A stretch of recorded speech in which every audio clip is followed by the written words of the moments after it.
Welcome back to the storytelling experiment, my space for becoming a storyteller, one experiment at a time. The takes are rough and the moments are honest. The goal is simple: better stories ahead. Let's see how we do today.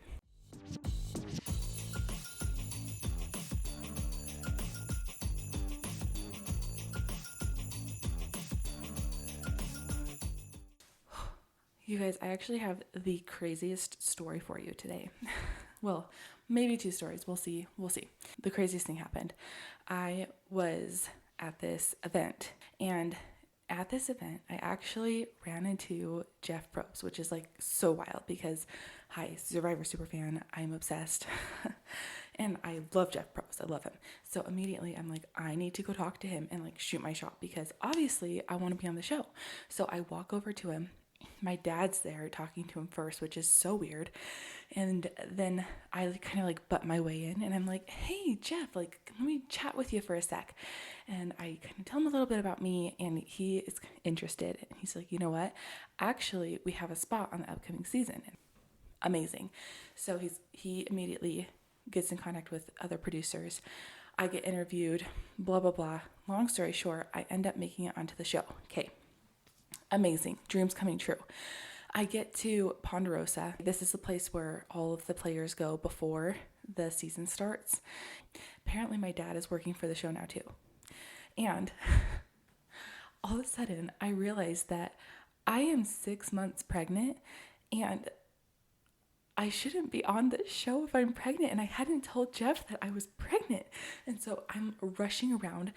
This is panic mode, and I'm like, oh my gosh, like they're gonna kick me off the show, I'm not gonna get to play, I'm never gonna get to come back, blah blah. All these thoughts are running through my mind, and I go and talk to my dad. I'm like, what am I supposed to do? What do I do in this situation? He's like, you know what, whatever you choose to do, I stand by you, I support you, I think you will make the right decision, which makes me feel amazing. And I should also note that my dad was my basketball coach essentially all growing up, even through high school, so he knows that I will choose the right thing, essentially, and hard worker, and I go after what I want, and I just want to play.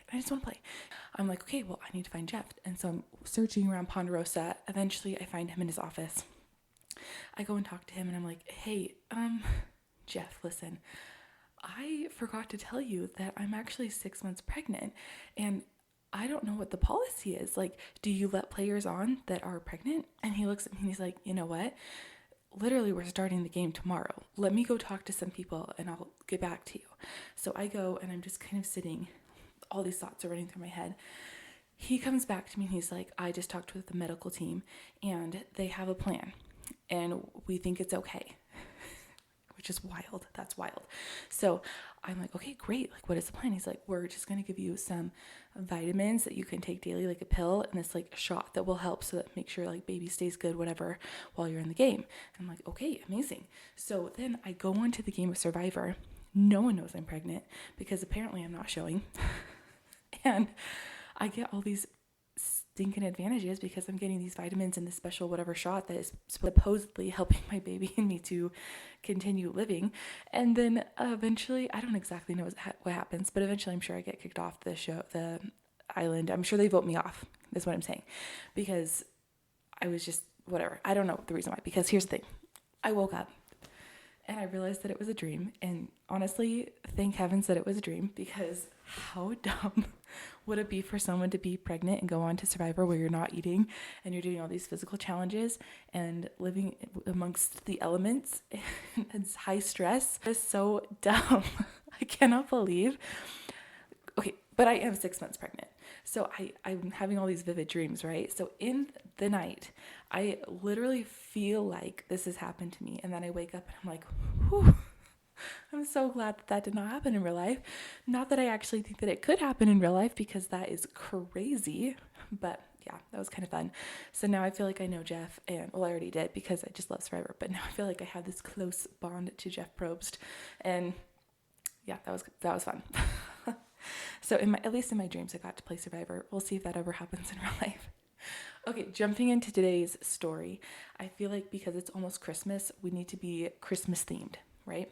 I want to share a story with you guys about my first married Christmas with my husband, John, we went to visit and hang out with his family. So as a newlywed, here's the thing. John and I got married January 5th of 2019. And that means that we spent essentially the whole holidays together before we were married.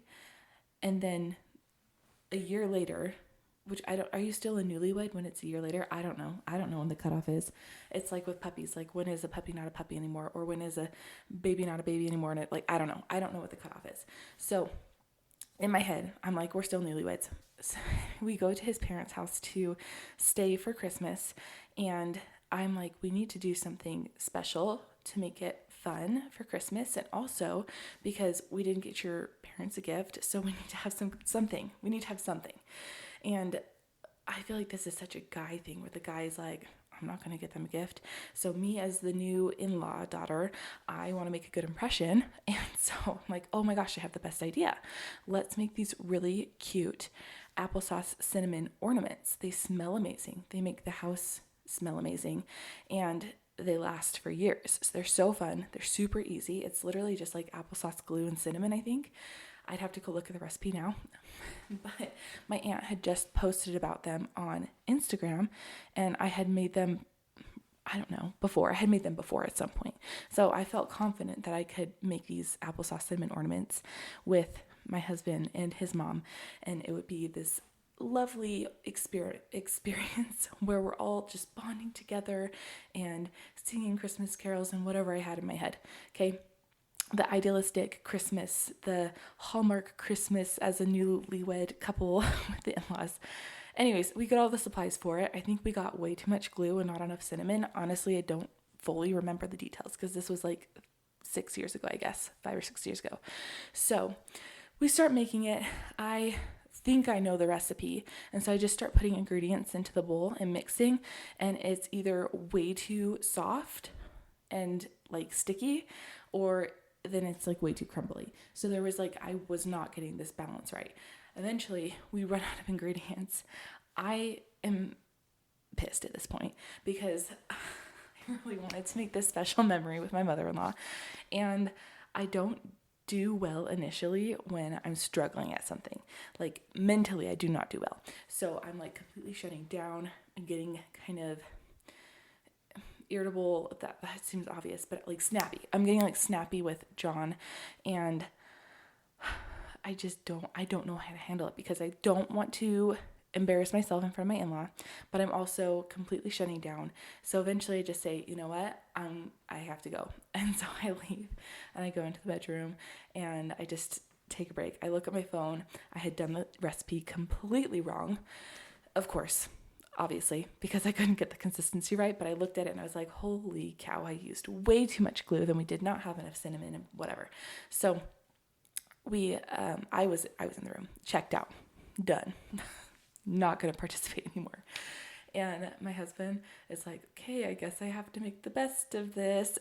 And so him and his mom start trying to make these into ornaments to cook. And they literally made ornaments that looked like Shiz. And that's not in a bad way. Like he intentionally was like, I'm going to make this look like Shiz because it was the year 2020. Okay. And he's like, just a representation of the year, whatever. And so I come back out like an hour later and they were done. The house did not smell like cinnamon, unfortunately, because we did not have enough, dang it. And it honestly just smelled like burnt glue. I just find this little ornament that looks like a pile of poop. Honestly, that was the best thing that could have happened because in that moment I was so done, and they turned it around and made it into something funny, and thank goodness for them. It was such an embarrassing, like I still look back. You guys, when I do these, I get so hot so fast. I don't know if it's just because it's like embarrassing sharing your stories, which is really not. I think I just start talking about my life and it's like all these emotions come up. I'm like about to die sweating. Okay. I hope you enjoyed that little story of my failed cinnamon applesauce ornaments and how we took something that was so sad for me and turned it into a funny memory that we can look back on. I don't know. Holidays are just it's just a stressful time because you want everything to be happy and magical and fun and have all these lovely memories, and then things don't go the way you want them to. But that's okay. That's okay, because not everything in life is going to go the way that you want it to. In fact, most things probably won't. Thank goodness for husbands that can make hard situations into funny ones, and for mother-in-laws that are understanding and don't really care if things go to plan. Yeah. I hope going into this Christmas season that you guys have a lovely time and make all those lovely memories. But if things don't go to plan, it's okay. Just make the best of it. Turn it into a pile of shiz and it will be great. Little update. Let's see. Jessie's catchphrase right now is, okay, okay, okay. And she says that all the time. She also really wants to be Puppy Rora. Our dog's name is Aurora, and so she just always wants to be Puppy Rora. But today she was being a cat, so that's fun and different. And my sister-in-law's about to have a baby. That's exciting. And then let's see what else. I don't know. It's just almost Christmas. So many things coming up. Oh, my lesson from the last episode was truly to have zero script. Zero script. So I decided what story I wanted to tell. And then this time, I don't know if you could tell or not, but I had no script at all.